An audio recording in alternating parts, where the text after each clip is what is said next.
This demonstrates the current computational capability of open-source deep learning. We will deconstruct the specific technical pipeline used to transpose facial identities across video. Our goal is to guide you through the local installation and execution of the Faceswap repository. By following this workflow, you will be able to process raw video data into a finished synthetic output entirely on your own hardware. To achieve this, your machine must meet a specific hardware threshold. You need a dedicated GPU with at least 8 GB of video RAM to handle neural network weights, paired with a multi-core CPU and a fast NVMe solid-state drive to avoid data bottlenecks. Operating this technology also requires navigating a new legal landscape. Under Article 50 of the European Union's AI Act, organizations generating synthetic media must implement machine-readable markers to ensure the artificial origin of the content is detectable and transparent. Because these high-fidelity models can be routed through virtual cameras to mimic live footage, they introduce specific vulnerabilities to remote identity verification. Learning how these faces are manufactured provides the technical foundation required to identify and defend against synthetic injection attacks. The process begins by cloning the repository from GitHub and running the automated installer for Windows or Linux. During the setup, you must select your hardware backend. Looking at this GUI mockup, you should prioritize the NVIDIA GPU or DirectML options. Selecting the CPU backend will cause a simple training task to take weeks to finish, effectively stalling the project. The installer will automatically configure an isolated Conda environment.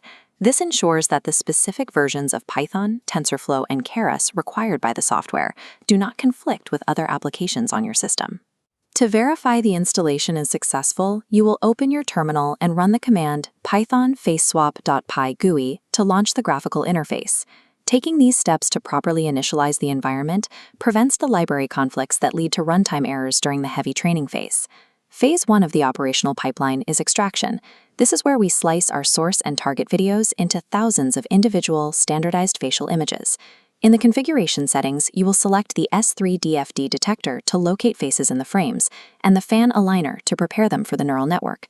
This alignments.json file acts as a geometric blueprint, mapping coordinates of the eyes, nose, and mouth to ensure accurate placement. It tracks rotational movement, so even as a subject turns their head, the mathematical landmarks maintain their relative geometry. No automated system is perfect, so you must perform a manual audit using the tools.py utility. As shown here, we are identifying and deleting this corrupted frame, where the software misidentified a hand as a human face. If you fail to clean your dataset, you will feed garbage data into the model, which causes the final output to look distorted or unstable. Phase 2 is model training.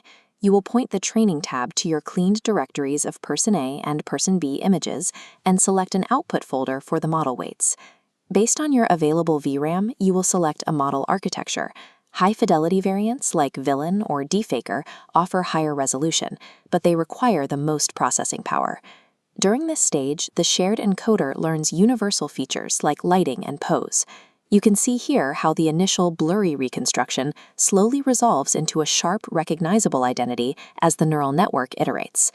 Monitor the loss values on this graph. Training is open-ended. You are looking for this blue line to drop and eventually stabilize near the bottom. Once this curve flattens, the model has converged. You manually terminate training and save the weights. This stage is not a countdown. It is a mathematical observation. You are waiting for the data to confirm that the model has learned the facial textures well enough to be stable. The final phase is conversion. This is where the trained model is used to generate the final images with a new identity. You must provide the original alignments file here. This tells the converter exactly where to place the synthesized face, so it matches the movement and scale of the target body.